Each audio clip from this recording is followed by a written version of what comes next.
الحمد لله رب العالمين والصلاة والسلام على رسول الله الأمين نبينا محمد وعلى آله وصحبه أجمعين أما بعد.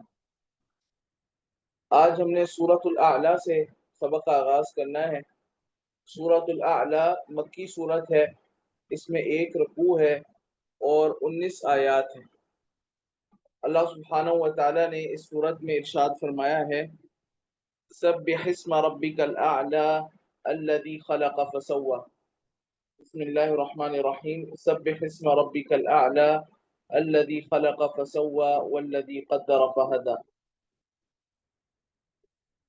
اس صورت میں اللہ سبحانہ و تعالیٰ نے انسان کی نفس کی تکمیل اور حق کی تبلیغ، یہ 2 مضمون بیان کیے ہیں.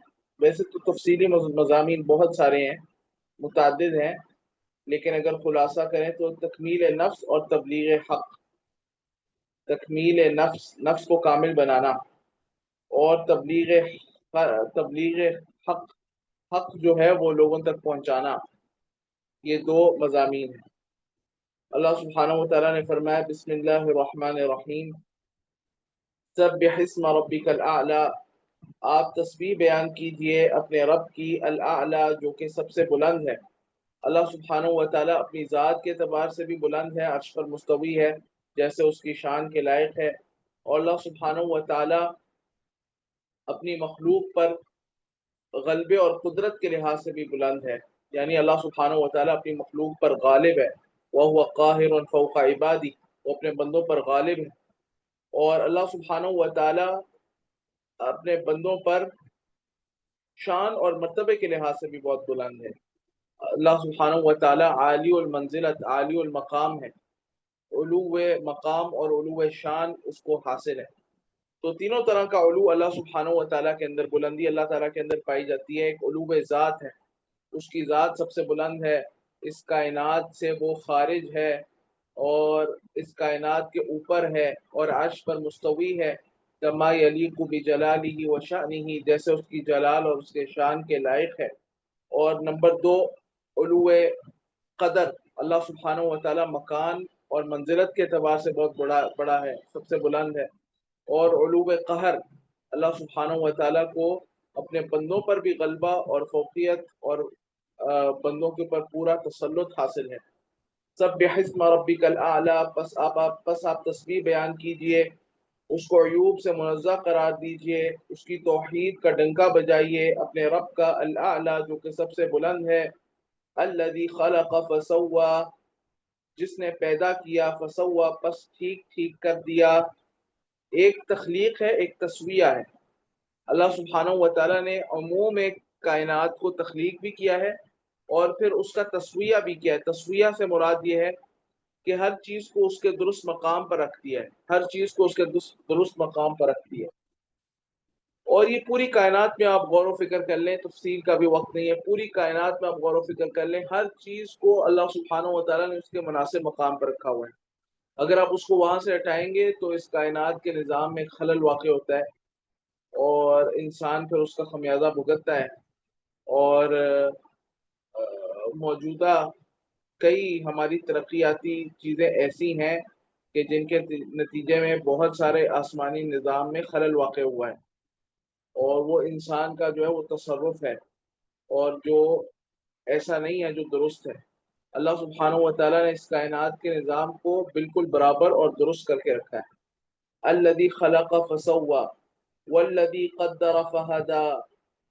پھر اللہ سبحانہ و تعالیٰ نے اپنا خصوصی جو تصرف ہے حیوانات کے متعلق، حیوانات میں انسان بھی آ جاتے ہیں، چرند پرند بھی آ جاتے ہیں، اور بہائم بھی آ جاتے ہیں، چوپائے اور درندے، اور ہر ذی روح حیوانات میں داخل ہو جاتے ہیں.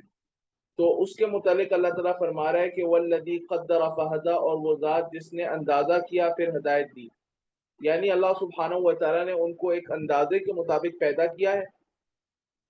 یعنی ان کی جو تخلیق ہوئی ہے اس کی جو اساس ہے وہ قدر ہے، اللہ سبحانہ و تعالیٰ کا اندازہ ہے جو کہ تقدیر ہے. تقدیر اللہ سبحانہ و تعالیٰ کے اندازے کا نام ہے، اور وہ ہمارا اندازے کی طرح اندازہ نہیں ہے. ہمارا علم ناقص ہے، اس لیے ہمارا اندازہ بھی ناقص ہوتا ہے.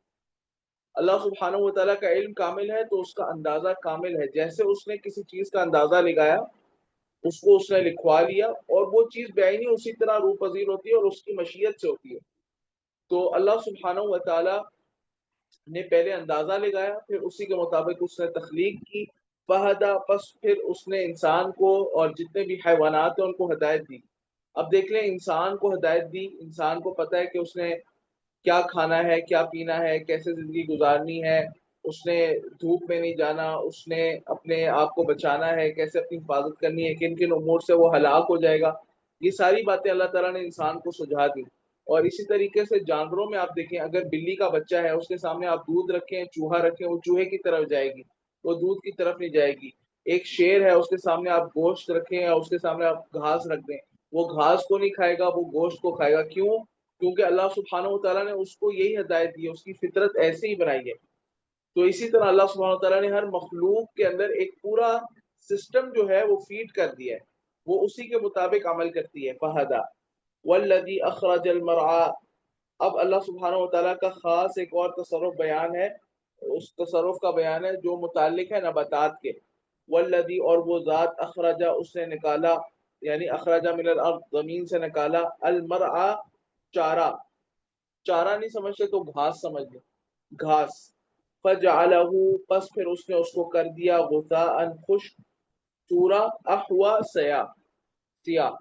یعنی اللہ سبحانہ، جیسے یہ جو گھاس ہے اللہ سبحانہ تعالیٰ اس کو نکالتا ہے، جانوروں کا چارہ ہے، اس کو اللہ سبحانہ تعالیٰ زمین سے نکالتا ہے، پھر یہ لہلہاری ہوتی ہے، بالکل تر و تازہ ہوتی ہے، پھر آپ اس کو کچھ عرصہ پڑا رہنے دیں تو یہ خشک ہو جائے گی، ڈرائی ہو جائے گی، اور سیاہی کی طرف اس کا میلان ہو جائے گا، اور یہ خراب ہو جائے گی اور چورا چورا ریزہ ریزہ ہو جائے گی ایسا۔ تو فجعلہ غثاء احوا، اس کے بعد اللہ سبحانہ و تعالیٰ نے جو جو اللہ سبحانہ و تعالیٰ بقیہ مخلوقات کی تربیت کرتا ہے، اس نے اپنے نبی مکرم، اپنے نبی حبیب، حبیب الانبیاء، نبی مکرم محمد مصطفیٰ صلی اللہ علیہ وسلم کی بھی تو تربیت فرمائی ہے۔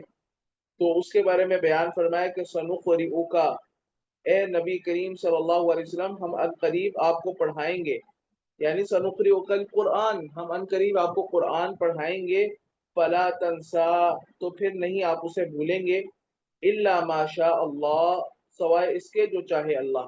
یعنی یہ اشارہ ہے بعض منسوخ ہونے والی آیات کے متعلق، یعنی بعض آیات ایسی ہیں جو اللہ سبحانہ و تعالیٰ آپ کو بھلا دے گا، ان کی تلاوت کو بھی بھلا دے گا، ان کی کتابت کو بھی بھلا دے گا، اور اللہ سبحانہ و تعالیٰ ان آیات کو بھلا دے گا آپ کو، یعنی ان آیات کو منسوخ کر دے گا، ان کے حکم بھی باقی نہیں رہے گا، ان کی تلاوت بھی باقی نہیں رہے گی، وہ آیات بھول جائیں گی، بھلا دی جائیں گی۔ الا ما شاء اللہ انه يعلم الجهر وما يخفى، بلا شبہ وہ جانتا ہے ظاہر کو بھی، وما يخفى، اور اس کو بھی جو مخفی ہے، ونيسرك لليسرى، اب یہ دوبارہ نبی کریم صلی اللہ علیہ وسلم کی تربیت کا تذکرہ ہے، وَنُيَسِّرُكَ، اور ہم آپ کو توفیق دیں گے، آپ کے لیے آسان فرما دیں گے، لليسرى، آسان راستے کو، یہ اس سے مراد شریعت کا راستہ ہے، یعنی ہم آپ کو آسان راستے کی توفیق دیں گے، آپ کو ایسی شریعت دیں گے جو سہل ہوگی، اور ہماری شریعت کی بنیاد یسر پہ، عسر پہ نہیں ہے، آسانی پر ہے۔ یرید اللہ بکم اليسر ولا یرید بکم العسر فاتقوا اللہ ما استطعتم لا یکلف اللہ نفسا الا وسعها، نبی صلی اللہ علیہ وسلم نے فرمایا اذا امرتکم بشیء فاتوا منه ما استطعتم، ہاں، تو استطاعت پر اس شریعت کی بنیاد ہے، آسانی پر اس شریعت کی بنیاد ہے، یسر پر بنیاد ہے، عسر پر بنیاد نہیں ہے۔ تو اس کے بعد فرمایا کہ فذکر، آپ نصیحت کرتے رہیے، یہاں سے تبلیغ حق کا بیان ہے کہ آپ حق کی تبلیغ کرتے رہیں، فذکر، پس آپ تبلیغ حق کریں، ان نفعت الذکری، ان نفعت الذکری، اگر اگر نصیحت فائدہ دے، آپ تبلیغ کریں اگر نصیحت فائدہ دے۔ اس سے اہل علم نے اس کے دو طرح اس کی تفسیر کی گئی ہے، یعنی اس کا مطلب یہ ہے، ایک تو اس کی تفسیر اس طرح کی گئی ہے کہ نصیحت ہمیشہ فائدہ پہنچاتی ہے، تو آپ کو ہمیشہ نصیحت کرتے رہنا ہے، ایسا نہیں ہو سکتا کہ نصیحت فائدہ نہ پہنچائے. کبھی نصیحت کا فائدہ سامنے والے کو ہوتا ہے اور کبھی آپ کو خود فائدہ ہوتا ہے. اگر سامنے والے کو نہیں ہو رہا تو آپ کو خود فائدہ ہوگا اور اس کا اجر و ثواب آپ کو ملے گا. یہ ایسے ہی. تو پھر اس کا معنی یہ ہوگا، یعنی اس جملے کا، اس کلام کا معنی یہ ہے کہ جیسے اگر ایک بچہ ہے وہ اپنے والد کا حق ادا نہیں کرتا، اس کی عزت نہیں کرتا، اس کا احترام نہیں کرتا، تو آپ اس کو نصیحت کرتے ہوئے کہتے ہیں ادی حقہ ان کان اباکا، اگر یہ تمہارا باپ ہے تو اس کا حق ادا کرو. تو یہاں پر بھی یہی اسلوب ہے کہ اگر نصیحت فائدہ پہنچاتی ہے تو نصیحت کرو. یعنی یہ بیماری کا علاج ہے، نصیحت بیماری کا علاج ہے، یہ دوائی دو، یہ علاج کرو. فذکر ان نفعت الذکریٰ، اگر تم مانتے ہو کہ نصیحت کا فائدہ ہوتا ہے اور نصیحت کا فائدہ ہوتا ہے تو پھر تم نصیحت کرتے رہو. ایک تو یہ اسلوب ہے، اس طرح اس کا معنی ہو سکتا ہے. اور دوسرا معنی وہ یہ اس طرح ہو سکتا ہے کہ فذکر، آپ نصیحت کریں ان نفعت الذکریٰ، اگر نصیحت واقعتاً فائدہ دے. یعنی ایک بندہ ہے، آپ یہ سمجھتے ہیں کہ نصیحت سے اس کو کوئی فائدہ نہیں ہوگا، اس سے اعراض کرنا بہتر ہے، تو آپ اس سے اعراض کر سکتے ہیں. لیکن اصول عام کیا ہے کہ آپ نے ہر ایک کو نصیحت کرنی ہے، الا ہے کہ جس بندے کے بارے میں آپ کو گمان ہو جائے، آپ کا غالب گمان ہو جائے، آپ کا یقین ہو جائے کہ اس کو بات کرنے کا، اس کو نصیحت کرنے کا کوئی فائدہ نہیں ہوگا بلکہ الٹا نقصان ہوگا، وقت ضائع ہوگا، یا اسی طریقے سے یہ جو ہے وہ آگے سے یعنی کوئی مزید بڑا شر جو ہے وہ پیدا ہو سکتا ہے، تو پھر آپ اس کو نصیحت نہ کریں. واللہ عالم. اس کے بعد اللہ سبحانہ وتعالیٰ نے فرمایا کہ سَنَذَّكَّرُ مَن یخشا، ان قریب نصیحت حاصل کرے گا وہ شخص، من یخشا، وہ شخص جو ڈرتا ہے. دیکھیں جب بھی انسان کو نصیحت کی جاتی ہے نا تو نصیحت کے نتیجے میں دو دو فریقین سامنے آتے ہیں نصیحت کے مقابلے میں. ایک وہ ہے جو اس سے عبرت حاصل کرتے ہیں اور دوسرے وہ ہیں جو اس سے اعراض برتتے ہیں، اجتناب کرتے ہیں، منہ موڑتے ہیں. تو یہ ان دونوں فریقین کی بات ہو رہی ہے. سَيَذَّكَّرُ، ان قریب نصیحت حاصل کرے گا، نصیحت سے فائدہ اٹھائے گا، من یخشا، وہ شخص جو ڈرتا ہے، وَيَتَجَنَّبُهَا، اور اس نصیحت سے اعراض کرے گا، دور رہے گا، الاشقا، بدبخت انسان. تو نصیحت سے فائدہ اٹھانے والا وہ ہے جو یخشا ہے، جو ڈرتا ہے، اور نصیحت سے اعراض کرنے والا وہ شخص ہے جو اشقا ہے، بدبخت ہے. الذی یصلی النار الکبریٰ، اب اس شقاوت کا، اس بدبختی کا انجام کیا ہے؟ الذی یصلی النار الکبریٰ، وہ شخص جو داخل ہوگا النار الکبریٰ، بڑی آگ میں. دنیا کے مقابلے میں جہنم کی آگ بہت بڑی ہے، اس لیے اس کو النار الکبریٰ کہا گیا، بہت بڑی آگ. ثم لا يموت فیہا، پھر نہ وہ مرے گا اس میں، ولا یحیا، اور نہ جیے گا. نہ مرے گا نہ جیے گا. مرے گا نہیں، یہ تو واضح ہے. جیے گا نہیں، اس کا کیا مفہوم ہے؟ جی تو رہا ہوگا وہاں پہ، زندہ تو ہوگا، تو مرے گا نہیں اور نہ جیے گا. کوئی تیسری حالت میں ہوگا؟ نہیں. یہاں پر حیات، جس حیات کی نفی کی گئی ہے اس سے مقصود یعنی ایسی حیات ہے جو مفید حیات ہے، اچھی زندگی گزارنا ہے، ایسی زندگی اس کو وہاں میسر نہیں ہوگی. ثم لا يموت فیہا، پھر نہ وہ اس میں مرے گا، ولا یحیا، اور نہ مفید زندگی جیے گا. قد افلح من تزکا، اب وہ جو خشیت کا ثمرہ ہے نا وہ بیان ہو رہا ہے. یعنی جس نے نصیحت حاصل کی اس شخص نے، نصیحت وہ حاصل کرے گا جس میں خشیت ہے. اب خشیت کا فائدہ کیا ہے وہ بیان ہو رہا ہے. قد افلح، یقیناً کامیاب ہو گیا، کامیابی پا گیا، من تزکا، وہ شخص جس نے اپنے نفس کا تزکیہ کر لیا، نصیحت سنی اور اس کا اس پر اثر ہوا کیونکہ اس میں خشیت تھی، اور اس نے اپنے نفس کو پاک کیا. تزکا، نفس کو پاک کیا، نفس کا تزکیہ کیا. اور تزکیہ نفس دو امور پر مشتمل ہوتا ہے، تخلیہ اور تحلیہ پر. تخلیہ کہتے ہیں عیوب سے اپنے آپ کو پاک کرنا، اور تحلیہ کہتے ہیں خوبیوں سے اپنے آپ کو مزین کرنا. اس نے برائیوں کو اپنے سے دور کیا، اچھائیوں کو اپنے اندر پیدا کیا.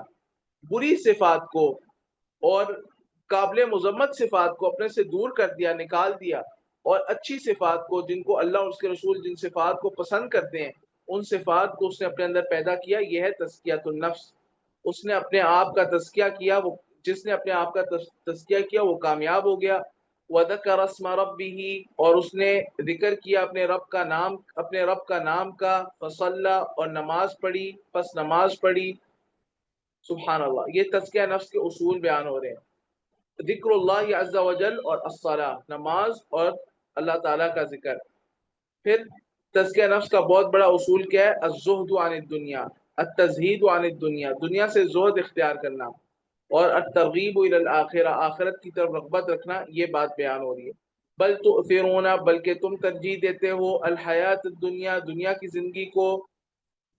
اللہ تعالیٰ فرما رہے تم دنیا کی زندگی کو ترجیح دیتے ہو، ایسا نہیں کرنا چاہیے، آخرت کو ترجیح دینی چاہیے. اب آخرت کی طرف ترغیب ہے. والآخرۃ، اور آخرت خیر، بہت بہتر ہے اس دنیا کی بنسبت. وہ ابقیٰ، اور زیادہ پائیدار ہے، زیادہ دیر باقی رہنے والی ہے، ہمیشہ باقی رہنے والی ہے. مفہوم یہ ہے کیونکہ دنیا تو فنا پذیر ہے، ایک وقت آئے گا آپ اس دنیا میں نہیں رہیں گے، اور آخرت ہمیشہ کے لیے دائمی ہے. ان هذا لفی الصحف الاولى، یہ جو بات ہے، یہ جو مضمون ہے، یہ صرف قرآن کریم میں نہیں ہے. اللہ تعالیٰ نے فرمایا بلا شبہ یہ مضمون، یہ مذکورہ بات لفی الصحف الاولى، البتہ پچھلے صحیفوں میں ہے. صحف ابراہیم و موسیٰ، یعنی ابراہیم و موسیٰ کے صحیفے. ابراہیم علیہ السلام کو جو 10 صحیفے دیے گئے تھے اس میں بھی یہ بات ہے.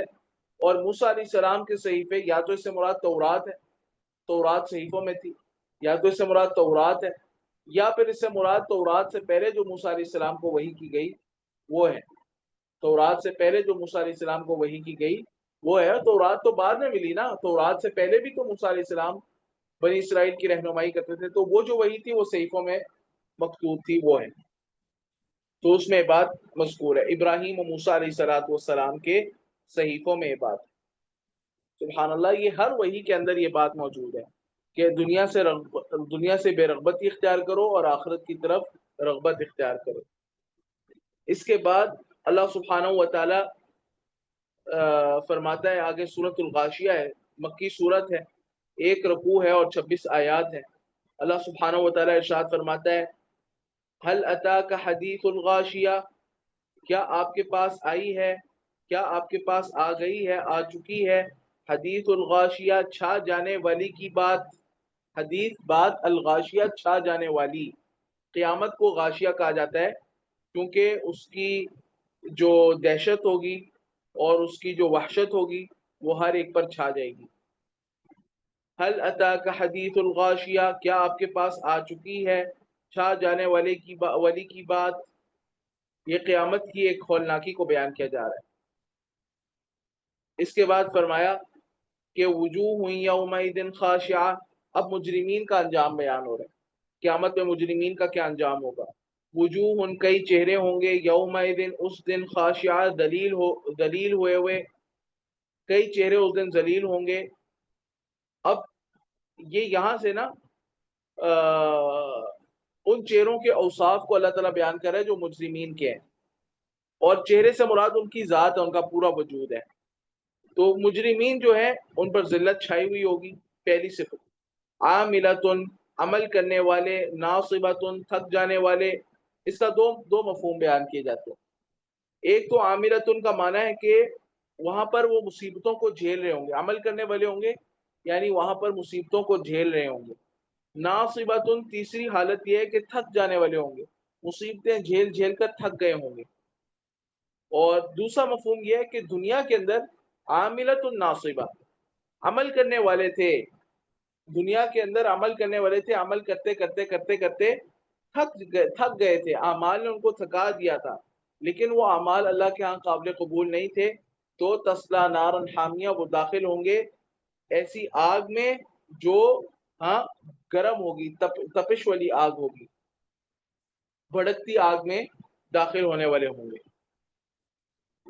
عاملۃ، دوسری صفت بیان کی کہ مصیبت جھیلنے والے، ناصبۃ، تھک جانے والے. نمبر 4 تسلا نارا حامیہ، وہ داخل ہوں گے بھڑکتی آگ میں، آتش سوزاں میں. نمبر 5 تسقا، وہ پلائے جائیں گے، من عین آنیہ، کھولتے ہوئے پانی کے چشمے سے، عین آنیا کھولتا ہوا پانی، عین چشمہ، آنیا کھولتے ہوئے پانی کا، کھولتے ہوئے پانی کے چشمے سے وہ پلائے جائیں گے، والعیاذ باللہ من ذالک۔ اور یہ تو مشروب کا بیان ہے، جو ان کا کھانا ہوگا وہ کیا ہے؟ لیس لہم طعام الا من ضریع، نہیں ہوگا ان کے لیے کوئی کھانا مگر خاردار جھاڑی کے، جو کانٹوں والی جھاڑی ہوتی ہے نا، خاردار جھاڑی یا خاردار چھال کہہ لیں، یعنی کوئی ایسا چھوٹا پودا یا درخت جس کے چھلکوں پہ بہت زیادہ کانٹے ہی کانٹے ہوں، کانٹے ہی کانٹے ہوں، ایسے جو کانٹے ہوں گے نا، یہ ان کو کھلائے جائیں گے، والعیاذ باللہ من ذالک۔ اور پھر کیا ہوگا؟ لا یسمن ولا یغنی من جوع، نہ وہ موٹا کرے گا، ولا یغنی، اور نہ وہ فائدہ دے گا، من جوع، بھوک سے، بھوک کو بھی دور نہیں کرے گا یہ کھانا، اور نہ کوئی بدن کو فائدہ ہوگا کہ بدن میں تقویت حاصل ہو، بدن موٹا ہو جائے، فربا ہو۔ پھر فرمایا وجوہ یومئذ ناعمہ، اب متقین کا انجام ہے، کئی چہرے اس دن، یومئذ اس دن، ناعمہ تر و تازہ ہوں گے، نعمتوں کے آثار ان پر نمایاں ہوں گے، لسعیہا راضیہ، اپنی کوششوں پر یعنی نیک کاموں پر، راضیہ خوش ہوں گے۔ نمبر 3، فی جنت عالیہ، ایسی جنتوں میں داخل ہوں گے، ایسی جنتوں میں موجود ہوں گے، عالیتن جو بلند ہے، بلند و بالا ہے جنت۔ اب جنتوں کے اوصاف آگے بیان ہو رہے ہیں، عالیتن پہلا وصف ہے، بلند و بالا جنتیں ہوں۔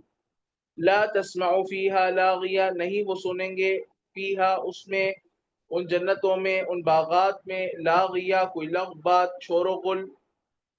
نمبر 3، فیہا عین جاریہ، فیہا اس میں، ان باغات میں، عین چشمہ ہوگا، جاریتن بہتا ہوا۔ نمبر 4، فیہا ان باغات میں، سرر تخت ہوں گے، مرفوعتن اونچے اونچے، بلند بلند تخت ہوں گے۔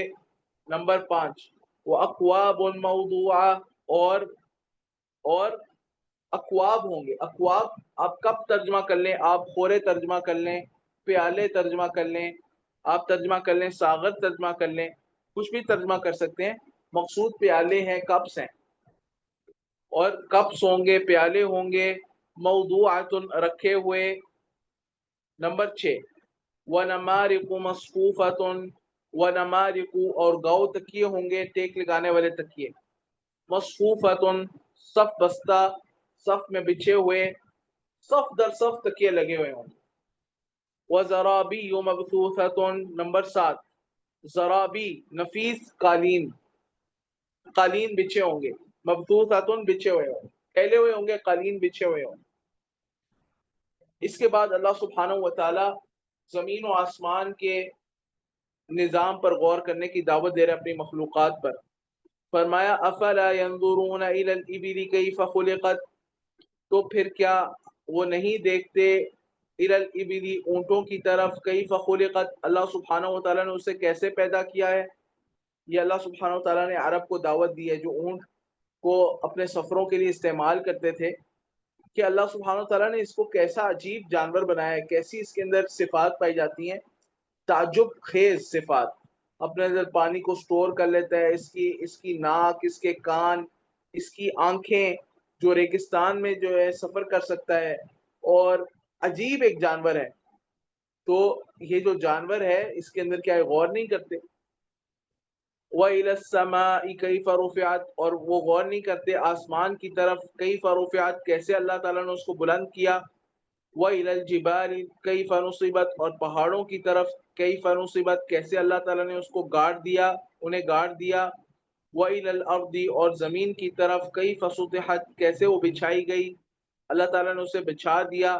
اس بات کی طرف غور نہیں کرتے، اللہ تعالیٰ کی عجائب قدرات کی طرف، قدرت کے عجیب کرشموں کی طرف، ہاں، اس کائنات میں پھیلی ہوئی اس کی نشانیوں کی طرف، آسمان، زمین، پہاڑ، سمندر، بحر و بر کے اندر اس کی عجیب و غریب نشانیاں ہیں، اس کی عجیب و غریب مخلوقات ہیں، جنگلات کے اندر، سمندروں کے نیچے، ہاں، ریگستانوں میں، اور اللہ سبحانہ و تعالیٰ نے مختلف طرح کی مخلوقات پیدا کر دی ہیں، کیا ان میں غور و فکر نہیں کرتا انسان؟ اس کے بعد فرمایا فذکر، اب حکم تبلیغ ہے نبی مکرم صلی اللہ علیہ وسلم کو. فذکر، پس آپ نصیحت کیجئے. انما انت مذکر، بلا شبہ آپ نصیحت ہی کرنے والے ہیں.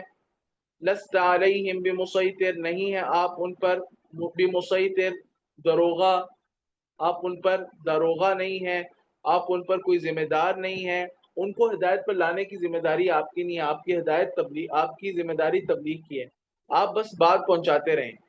الا من تولا وکفر، مگر جس نے روگردانی کی یعنی تولا اعراض کیا، وکفر اور کفر کیا، فیعذبہ اللہ، تو اسے اللہ عذاب دے گا، فیعذبہ اللہ، تو اسے اللہ عذاب دے گا، العذاب الاکبر، بڑا عذاب دینا. جو دنیا کے اندر تکلیفیں آتی ہیں نا وہ چھوٹا عذاب ہے. تو آخرت کے عذاب کو جس طرح آخرت کی آگ کو النار الکبریٰ کہا ہے، اسی طرح آخرت کے عذاب کو یہاں پر العذاب الاکبر کا ہے، بہت بڑا عذاب اللہ تعالیٰ اس کو دے گا، جہنم کا عذاب والعیاذ باللہ من ذالک. تو یہ شرط ہے اور جواب شرط ہے. من تولا و کفر، جس نے روگردانی کی، اعراض کیا اور کفر کیا. جو اعراض ہے نا بھی کفر کی ایک صورت ہے، اور تو اس کا نتیجہ کیا نکلے گا؟ اللہ سبحانہ و تعالیٰ اس کو بڑا عذاب دے گا والعیاذ باللہ. پھر فرمایا ان الینا ایابہم، بلا شبہ ہماری طرف ہی ایابہم ان کا لوٹنا ہے، ہماری گرفت سے باہر نہیں ہے. ثم ان علینا حسابہم، پھر ہمارے ہی ذمہ ہے ان کا حساب، اللہ سبحانہ و تعالیٰ ان کا حساب لے لے. اس کے بعد آگے سورۃ الفجر ہے. سورۃ الفجر مکی سورت ہے اور اس کے اندر 1 رکوع اور 30 آیات ہیں.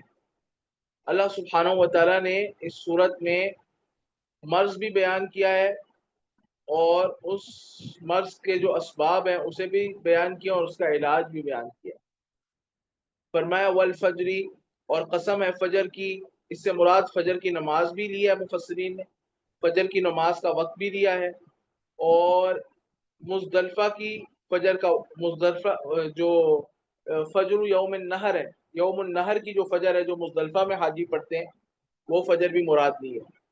وَلَيَالٍ عَشْرٍ، اور قسم ہے 10 راتوں کی. اس 10 راتوں سے جمہور اہل علم نے عشرہ ذی الحجہ کے جو پہلے 10 دن ہیں وہ مراد لیے ہیں، جو سب سے افضل ایام ہے، افضل و ایام دنیا، دنیا کے افضل ترین ایام ہیں. اور بعض نے اس سے مراد رمضان کا آخری عشرہ لیا ہے. والشفع، اور جفت کی، والوتر، اور طاق کی. اس سے مراد جفت اور طاق نمازیں ہیں. کچھ نمازیں جو ہیں وہ جفت ہیں اور کچھ نمازیں وہ طاق ہیں. جیسے مغرب کی نماز طاق ہے، اسی طریقے سے وتر کی نماز طاق ہے اور بقیہ نمازیں وہ جفت ہیں.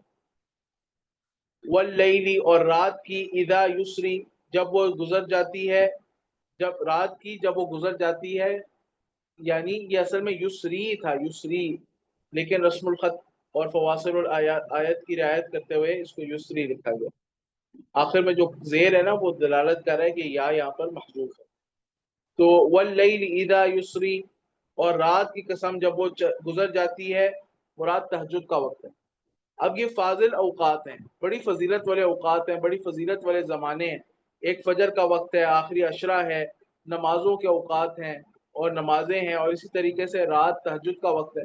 یہ بڑے قیمتی اوقات ہیں اور اللہ سبحانہ و تعالیٰ ان میں دعاؤں کو قبول کرتا ہے. اور یہ اوقات جو ہیں یہ اس بات کا تقاضا کرتے ہیں کہ انسان جو ہے وہ اللہ سبحانہ و تعالیٰ کا شکر ادا کرے اور اللہ سبحانہ و تعالیٰ پر ایمان لائے اور اس کی اطاعت کرے. تو یہ اللہ سبحانہ و تعالیٰ نے قسمیں کھائی ہیں. اب یہاں پر جواب قسم محذوف ہے. جواب قسم کیا ہے؟ لَأُهْلِكَنَّ الْكُفَّارَ إِن لَّمْ يُؤْمِنُوا، ان فاضل اوقات کی قسم، میں ضرور کفار کو ہلاک کروں گا اگر وہ ایمان نہ لائے. میں ضرور کفار کو ہلاک کروں گا اگر وہ ایمان نہ لائے. کیونکہ کفار نے ان اوقات کو ضائع کیا، اتنے بڑے بڑے اوقات میں اللہ تعالیٰ کی اطاعت نہیں کی، اس پر ایمان نہیں لائے، ان اوقات کو برباد کیا. تو اللہ سبحانہ و تعالیٰ فرما رہا ہے کہ میں ضرور اس وجہ سے ان کو ہلاک کروں. پھر اللہ تعالیٰ نے اپنی ان قسموں کی بڑائی کو بیان کیا، تفخیم شان کو، بلند مرتبے یہ قسمیں بہت بڑی ہیں، اس بات کو بیان کیا. فرمایا حل فی ذالک، یقیناً ان مذکورہ قسموں میں، قسم، بہت بڑی قسم ہے، بہت بڑی قسم ہے، لذی حجر، صاحب عقل کے لیے. عقل مند آدمی کے لیے یہ اقسام بہت بڑی قسمیں ہیں۔ اس کے بعد اللہ سبحانہ و تعالیٰ نے دنیاوی تخویف کا نمونہ پیش کیا، تین نمونے پیش کیے ہیں کہ دنیا میں اللہ تعالیٰ نے کیسے عبرت کا نشان بنایا کافروں کو جب انہوں نے اوقات سے فائدہ نہیں اٹھایا، زمانے کو ضائع کیا، وقت کو ضائع کیا۔ فرمایا الم تر کیفا، کیا آپ نہیں دیکھتے کیسا معاملہ کیا، کیفا فعل، کیسا سلوک کیا، ربک، آپ کے رب نے، بعاد، عاد کے ساتھ، ارم، یعنی ارم کے ساتھ، آدھے ارم، آدھے ارم کے ساتھ کیسا سلوک کیا۔ ایک آدھے ثانیہ ہے، ہاں، وہ سمود کو کہا جاتا ہے آدھے ثانیہ، جو آدھے اولا ہے وہ آدھے ارم ہے، آدھے ارم کے ساتھ یعنی آد کے ساتھ یعنی ارم کے ساتھ، یہ ان کا بڑا دادا تھا ارم۔ ذات العماد، جو ستونوں والے تھے، ذات العماد، جو ستونوں والے تھے، بڑے بڑے ستون والے تھے یا بڑے بڑے قد والے تھے، یعنی یا تو ان کے قد بہت بڑے تھے یا ان کے گھر بہت بڑے بڑے تھے، دونوں معنی ہو سکتے۔ ذات العماد، جو ستونوں والے تھے، بڑے بڑے قد والے تھے، اور ظاہر سی بات ہے زیادہ معنی جو راجح ہے وہ ان کا قد ہی تھا، اسی لیے اس کے بعد فرمایا التی لم یخلق مثلها فی البلاد، وہ جو کہ نہیں پیدا کیا کوئی ان جیسا شہروں میں، اللہ سبحانہ و تعالیٰ نے نہیں پیدا کیا ان جیسا کوئی شہروں میں، التی، وہ جو، لم یخلق، نہیں پیدا کیا گیا، مثلها، ان جیسا، ان کی مانند، فی البلاد، شہروں میں، ان جیسی اقوام نہیں کوئی گزری، اتنا بڑا قد کسی کا نہیں ہوا، ان کو اللہ نے ہلاک کیا۔ وثمود، اور قوم ثمود، الذین جابوا الصخر بالواد، جنہوں نے تراشے پتھروں کو، چٹانوں کو، بالوادی، وادی میں، وادی قرا میں، انہوں نے، یہ ایک مقام ہے وادی قرا، اس میں انہوں نے پتھروں کو تراش کر، چٹانوں کو تراش کر، پہاڑوں کو تراش کر گھر بنائے ہوئے، سبحان اللہ۔ اور پھر تیسری قوم، وفرعون ذی الاوتاد، اور قوم فرعون، ذی الاوتاد، جو میخوں والے تھے، میخوں والے تھے۔ کیا تم نہیں دیکھتے اللہ نے ان اقوام کے ساتھ کیا معاملہ کیا؟ جو فرعون تھا وہ میخوں والا تھا، کیا مطلب؟ وہ جو اس کی مخالفت کرتا تھا اس کو عذاب دینے کے لیے، اس کو سزا دینے کے لیے، وہ اس کو میخوں میں گاڑ دیتا تھا، سلاخوں میں گاڑ دیتا تھا اور گاڑ کے اس کو عذاب دیتا تھا۔ یا پھر اوتاد سے مراد یہاں پر مضبوطی کے لیے کنایا ہے، یعنی فرعون جو مضبوط لشکر والا تھا۔ الذین طغوا فی البلاد، وہ لوگ تھے، الذین طغوا، جنہوں نے سرکشی کی، فی البلاد، شہروں میں، یہ مشترکہ صفت تھی تینوں اقوام۔ فاکثروا فیہا الفساد، پس زیادہ کر دیا انہوں نے اقوام میں، شہروں، بلاد میں یعنی شہروں میں فساد۔ فصب علیہم، اب یہ عذاب آیا ہے اور سب پر عذاب ہے، فصب، تو برسایا، علیہم، ان پر، ربک، آپ کے رب نے، صوت عذاب، کوڑا عذاب کا کوڑا برسایا، ان کو ہلاک کر دیا۔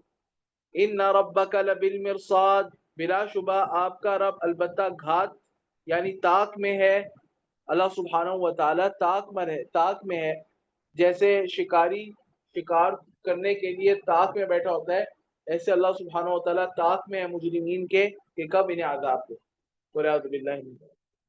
اب مرض کا بیان ہے، بیماری کا بیان ہے۔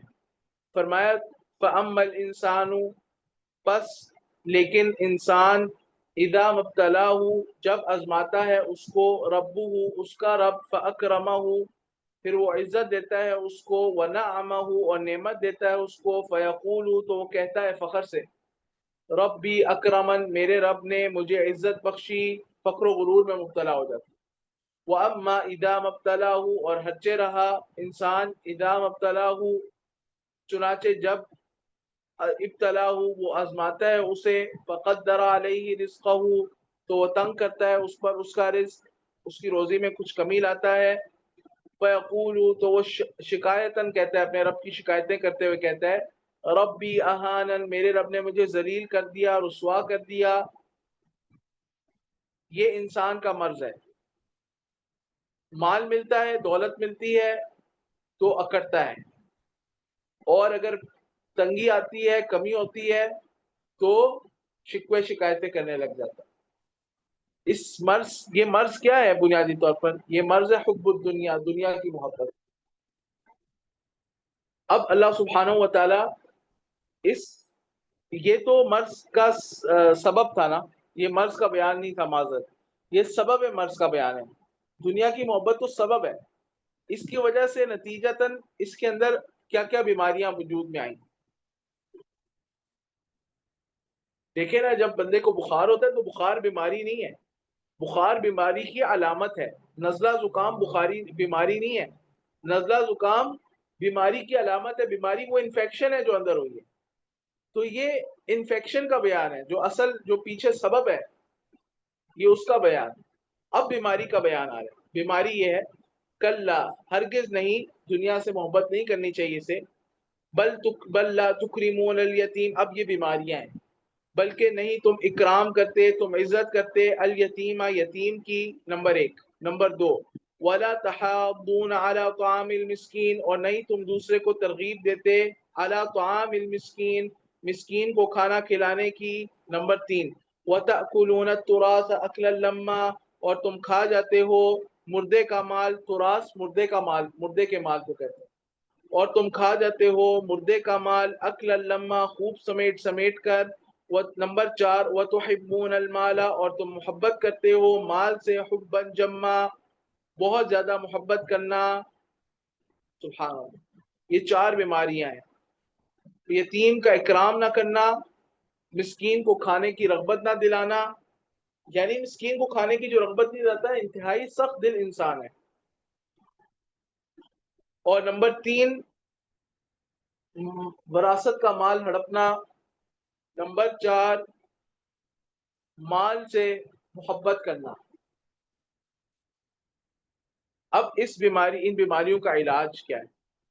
ان کا علاج ہے آخرت کو یاد کرنا، آخرت کی تیاری کرنا۔ جب انسان کے اندر آخرت کا عقیدہ صحیح ہونا، پھر انسان جو ہے وہ ان بیماریوں کا علاج کرتا ہے۔ فرمایا کلا ہرگز نہیں، یا حقاً کے معنی میں بھی لے سکتے ہیں، پختہ بات ہے، اذا دکت الارض، جب کوٹ کر ہموار کر دی جائے گی زمین، دکن دکا، خوب خوب ہموار کرنا، اللہ تعالیٰ ساری زمین کو ریزہ ریزہ کر دے گا۔ وجاء ربک، اور آ جائے گا تمہارا رب جیسے اس کی شان کے لائق ہے۔ والملک صفا صفا، اس حال میں کہ فرشتے صف بصف ہوں گے۔ یہ میدان محشر کا منظر ہے، جب اللہ سبحانہ و تعالیٰ اپنے جلال و کمال کے ساتھ میدان محشر میں تشریف لائیں گے جیسے اس کی شان کے لائق ہے، اور اللہ سبحانہ و تعالیٰ حساب لیں گے اور فرشتے صف بنا کر کھڑے ہوں۔ وَجِیءَ یَوْمَئِذٍ بِجَہَنَّمَ، اور لے آئی جائے گی اس دن جہنم۔ یَوْمَئِذٍ یَتَذَکَّرُ الْإِنسَانُ، اس دن سمجھے گا انسان، اس دن انسان خود ہی سمجھ جائے گا۔ تو ابھی سمجھ جائے، ابھی اس کو آخرت کو یاد کر لے تو اس کے بیماریاں دور ہو جائیں۔ وَأَنَّى لَهُ الذِّكْرَىٰ، اور کیوں کر مفید ہوگا اس کے لیے اس وقت یاد کرنا، سمجھنا۔ اس وقت سمجھنے کا کوئی فائدہ نہیں، آج سمجھ جائے تو آج فائدہ ہے۔ اب مجرمین حسرت کی وجہ سے کہیں گے، یقول یا لیتنی، وہ کہے گا یا لیتنی، اے کاش، قدمت لحیاتی، میں کچھ نیکیاں آگے بھیجتا اپنی اس زندگی کے لیے، لحیاتی ای اس زندگی کے لیے، اخروی زندگی کے لیے۔ فَيَوْمَئِذٍ لَا يُعَذِّبُ عَذَابَهُ أَحَدٌ، اب اللہ سبحانہ و تعالیٰ کی گرفت کی کیفیت دیکھو۔ فَيَوْمَئِذٍ، پس اس دن، لا يُعَذَّبُ، نہیں عذاب دیا، لا يُعَذِّبُ، نہیں عذاب دے گا، عذابہ، اس جیسا عذاب، احد، کوئی بھی، ولا یوثق، اور نہیں جکڑے گا، وثاقہ، اس جیسا جکڑنا، احد، کوئی بھی۔ یہ مجرمین کا انجام۔ اور جو متقین ہیں ان کا کیا انجام ہے؟ جب ان کی روح قبض ہوتی ہے، فرشتے آ کر کیا کہتے ہیں؟ یا ایتھا النفس المطمئنہ، اے مطمئن روح، اے مطمئن جان، اے مطمئن روح، اطمینان والی روح۔ نفس مطمئنہ وہ نفس ہے جو نیکیوں پر مطمئن ہو چکا ہے، اس کے دل میں گناہ کا خیال نہیں۔ یا ایتھا النفس المطمئنہ، اے مطمئن روح، ارجعی الی ربکی، لوٹ جا اپنے رب کی طرف، راضیۃ، اس حال میں کہ تو راضی ہونے والی ہے اس سے، مرضیۃ، اس حال میں کہ وہ یعنی اللہ رب العالمین راضی ہونے والا ہے تجھ سے، تو بھی اللہ سے راضی ہونے والی ہے اور وہ بھی تجھ سے راضی ہونے والا ہے۔ پہلا صفت کیا ہو گیا، اس کو کہا جائے گا وہ نفس مطمئنہ۔ دوسری صفت کیا ہے، راضیہ، وہ نفس راضیہ۔ تیسری صفت کیا ہے، مرضیہ، وہ بھی رب سے راضی، رب بھی اس سے راضی۔ چوتھا وصف کیا ہے، فادخلی فی عبادی، تو داخل ہو جا میرے بندوں میں، میرے خصوصی انعام یافتہ بندوں میں داخل ہو جا۔ وادخلی جنتی، اور داخل ہو جا میری جنتوں میں، میری جنت میں۔ اللہ سبحانہ و تعالیٰ اس کو جنت میں داخل کرتے ہیں، سبحان اللہ۔ اللہ تعالیٰ ہمیں بھی ان میں سے بنا دے۔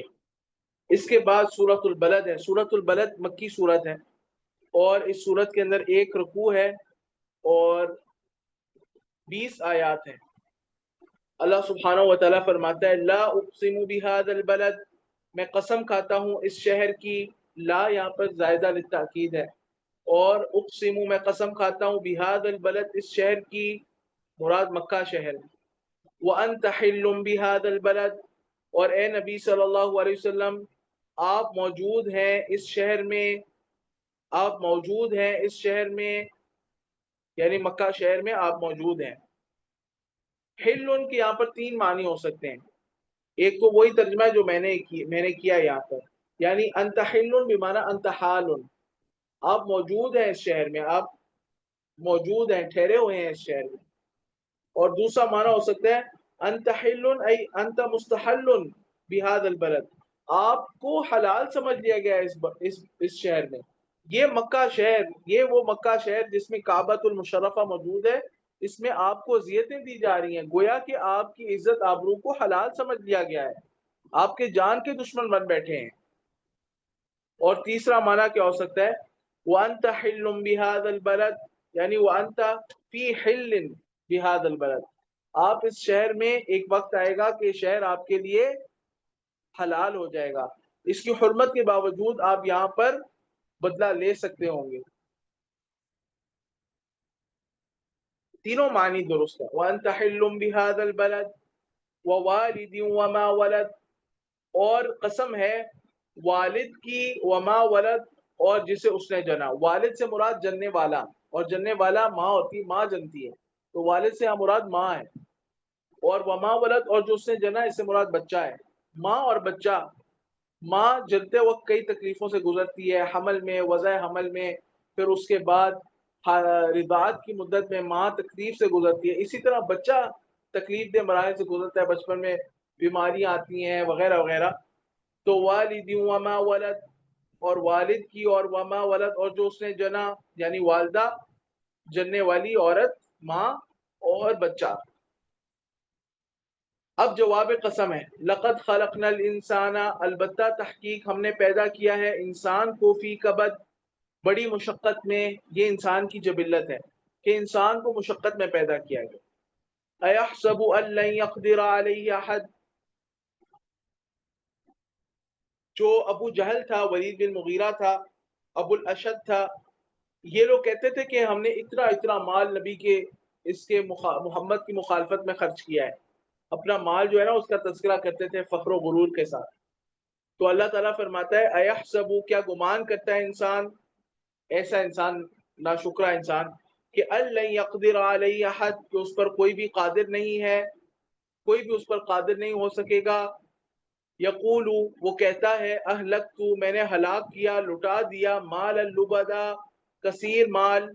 ایحسب ان لم یرہ احد، کیا وہ سمجھتا ہے کہ نہیں اسے دیکھ رہا کوئی بھی، بلکہ اس پر اللہ تعالیٰ قادر ہے، اللہ اس کو دیکھ رہا ہے، اور اللہ اس کو پکڑے گا۔ اور پھر یہ پکڑے گئے، ان کو ہلاک کیا گیا بدر میں۔ الم نجعل لہ عینین، کیا ہم نے نہیں بنایا اس کے لیے 2 آنکھیں، کیا ہم نے نہیں بنائی اس کے لیے 2 آنکھیں، وَلِسَانًا وَشَفَتَيْن، اور ایک زبان، وَشَفَتَيْن، اور 2 ہونٹ، وَهَدَيْنَاهُ النَّجْدَيْن، اور ہم نے اس کی رہنمائی کی 2 راستوں کی طرف، یعنی ہم نے اس کو 2 راستے بھی بتلا دیے۔ یہ اللہ سبحانہ وتعالیٰ اپنی انعامات کے ذریعے تذکیر فرما رہا ہے کہ یاد کرو میرے انعامات کو، غور کرو میرے انعامات میں، میں نے جب انسان کو پیدا کیا، بچہ جب پیدا ہوتا ہے اس کے ہونٹ ہوتے ہیں، 2 ہونٹ ہوتے ہیں، زبان ہوتی ہے، اس کی آنکھیں ہوتی ہیں جس سے وہ دیکھتا ہے۔ آنکھیں کتنی بڑی نعمت ہے انسان کی، یہ ہونٹ کتنے بڑے نعمت ہے، زبان کتنی بڑی نعمت ہے، دیکھنا اور سننا اور بولنا یہ کتنی بڑی بڑی صلاحیتیں ہیں۔ وَهَدَيْنَاهُ النَّجْدَيْنِ، اور ہم نے اس کی رہنمائی کر دی 2 راستوں کی طرف۔ اس سے مراد 2 راستوں سے مراد بعض مفسرین نے تو لیے ہیں کہ ہدایت کا راستہ اور گمراہی کا راستہ، خیر کا راستہ اور شر کا راستہ اللہ تعالیٰ نے وحی کے ذریعے بتا دیا۔ اور دوسرا معنی یہ ہو سکتا ہے کہ جب بچہ پیدا ہوتا ہے تو ماں کے پستان سے اس نے دودھ کیسے پینا ہے، اس کا راستہ اللہ تعالیٰ نے سجا دیا۔ تو نجدین سے مراد ماں کے 2 پستان ہیں، اور وہ ہدینہ نجدین، ہم نے اس کو ہدایت کر دی، یعنی اس سے دودھ کیسے پینا ہے یہ ہم نے بچے کو سجا دیا۔ فَلَقْتَحَمَ الْعَقَبَةَ، اب کفران نعمت کا بیان ہے کہ کیسے کفران نعمت کرتا ہے انسان۔ فَلَقْتَحَمَ الْعَقَبَةَ، پھر نہیں وہ داخل ہوا دشوار گھاٹی میں۔ یہاں پر عقبہ سے مراد اعمال صالحہ کی دشوار گھاٹی۔ اتنی نعمتیں ملی ہیں انسان کو، لیکن اس کے باوجود اس نے اللہ تعالیٰ کا شکر ادا کرنے کے لیے اس دشوار گھاٹی میں یعنی اعمال صالحہ میں اس نے قدم نہیں رکھا۔ فَلَقْتَحَمَ الْعَقَبَةَ، پس نہیں وہ داخل ہوا دشوار گھاٹی میں۔ وَمَا أَدْرَاكَ مَا الْعَقَبَةُ، اور تم کیا جانو یہ دشوار کہ وہ گھاٹی کیا ہے، وہ گھاٹی کیا ہے۔ اصل میں گھاٹی جو ہے نا عقبہ، یہ پہاڑوں کے درمیان جو پر مشقت راستہ ہوتا ہے نا، اس کو کہا جاتا ہے۔ یعنی اس نے اس کو پار نہیں کیا، اس پہاڑوں کے درمیان پر مشقت راستے کو پار نہیں کیا، اور تم کیا جانو یہ راستہ کیا ہے، وہ گھاٹی کیا ہے۔ اب مجاہدہ نفس کے 5 اعمال جو ہے نا وہ بیان ہو رہے ہیں، اور وہ یہ اعمال صالحہ ہیں، دشوار گھاٹی جس کو کہا گیا۔ فَقُّ رَقَبَةٍ، ای ہی فَقُّ رَقَبَةٍ، وہ دشوار گزار گھاٹی، وہ گردن آزاد کرنا ہے، یعنی غلام آزاد کرنا۔ او اطعام فی یوم ذی مسغبہ، یا کھانا کھلانا، دوسرے نمبر پر کھانا کھلانا، فی یوم ایسے دن میں، ذی مسغبۃ جو بھوک والا ہو، فقر و فاقہ کا عالم ہو، اس میں انسان کھانا کھلائے۔ یتیمن کسی یتیم کو، دا مقربۃ جو قرابت والا ہو، رشتہ دار ہو، او مسکینن یا مسکین کو، دا متربۃ جو خاک نشین ہو، مٹی میں ہاں اٹا ہوا ہو، مٹی میں اٹا ہوا مسکین ہو، یعنی کہ انتہائی غربت کے عالم میں ہو، اس کو انسان کھانا کھلائے۔ پھر اس سے بڑھ کر یہ ثم، اس کے بعد آ رہا ہے ثم، اس کا مطلب ترجمہ تو ہے پھر، لیکن یہاں پہ مراد ثم بعد رتبی کے لیے آ رہا ہے، تراخی زمان کے لیے نہیں آ رہا، پھر تو ترجمہ ہی سارا غلط ہو جائے گا۔ وہ کیسے ہوگا وہ انشاءاللہ پھر کبھی آپ کو بتائیں گے، یعنی مفہوم بگڑ جائے گا۔ تو ثم یہاں پر بعد رتبی کے لیے آ رہا ہے، بعد رتبی کے لیے، یعنی پھر اس سے بڑھ کر اس سے بڑی نیکیاں کیا ہیں، یا اس سے بڑی نیکی کیا ہے۔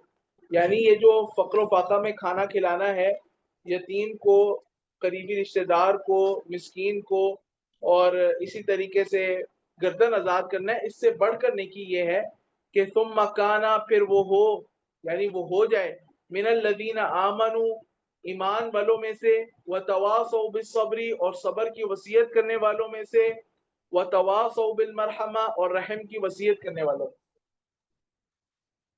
ایمان، صبر اور رحم کی، ایمان والوں میں سے ہو جائے، اور صبر کی وصیت کرنے والوں میں سے ہو جائے، اور رحم کی وصیت کرنے والوں میں سے ہو جائے۔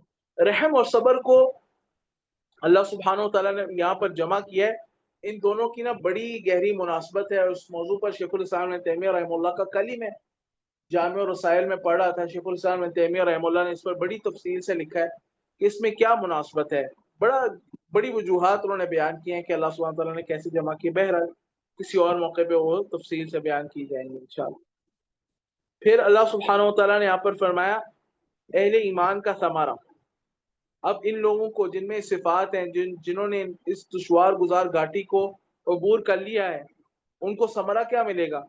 اولئک اصحاب المیمنہ، یہی دائیں ہاتھ والے لوگ، یعنی ان کا نام اعمال دائیں ہاتھ میں ملے گا، جنتی لوگ ہیں۔ اس کے برعکس مجرمین کا انجام کیا ہوگا؟ والذین کفروا، اور وہ لوگ جنہوں نے کفر کیا، بآیاتنا ہماری آیات کے ساتھ، ہم اصحاب المشأمہ وہ بائیں ہاتھ والے ہوں گے، علیہم نار مؤصدہ، ان پر آگ ہوگی مؤصدہ، بند کی ہوئی، ہر طرف سے ان کو جہنم میں داخل کر کے جہنم کو ان پر بند کر دیا جائے گا، وہ سے نہیں نکل سکتے ہوں گے۔ اور آپ کو معلوم ہے کہ آگ جب بند ہو جائے، آپ کسی سٹیل مل میں جا کے دیکھ سکتے ہیں، جب آگ بند ہو جائے، دنیاوی آگ ہے جو جہنم کی آگ کا حصہ ہے، یہ جو دنیاوی آگ ہے، یہ اگر اس کو بند کر دیا جائے نا تو یہ بہت شدید ہو جاتی ہے، بہت تیز ہو جاتی ہے۔ تو جب جہنم کی آگ جس سے 70 گنا زیادہ ہے، اس کو بند کر دیا جائے گا جہنمیوں پر، تو ان کا کیا حال ہوگا، والعیاذ باللہ من ذالک، بہت زیادہ خطرناک انجام ہوگا۔ اللہ سبحانہ و تعالی ہم سب کو اس سے محفوظ رکھے۔ اللہ سبحانہ و تعالی اس قرآن کو ہمارے حق میں حجت بنائے، ہمارے خلاف حجت نہ بنائے، اور اللہ سبحانہ و تعالیٰ اس پر عمل کرنے کی ہمیں توفیق دے دے۔ اللہ سبحانہ و تعالیٰ اس کو ہمارے سینے کا نور اور ہمارے لیے باعث عبرت، کہ ہم اس سے عبرت حاصل کریں، اس سے نصیحت حاصل کریں، اور اس کی آیات پر توقف کریں، اس کے حلال کو حلال جانیں، اس کے حرام سے اجتناب کریں، اور اس کے وعدوں کی اور اس کی وعیدوں کی تصدیق کریں، اور ان سے عبرت حاصل کریں۔ اللہ سبحانہ و تعالیٰ ہمیں ایسا بنا دے، اور اللہ سبحانہ و تعالیٰ ہمیں حاملین قرآن، حقیقی معنوں میں جو حاملین قرآن ہیں، وہ ان کے اوصاف جو ہیں اللہ سبحانہ و تعالیٰ ہمیں وہ پیدا فرما دے، اور اللہ سبحانہ و تعالیٰ دنیا و آخرت میں ہمارے لیے عافیت کا سامان پیدا کر دے۔ وباللہ تعالی توفیق، وآخر دعوانا ان الحمد للہ رب العالمین، وصلی اللہ وسلم علی نبینا محمد وعلی آلہ وصحبہ اجمعین۔ السلام علیکم ورحمۃ اللہ وبرکاتہ۔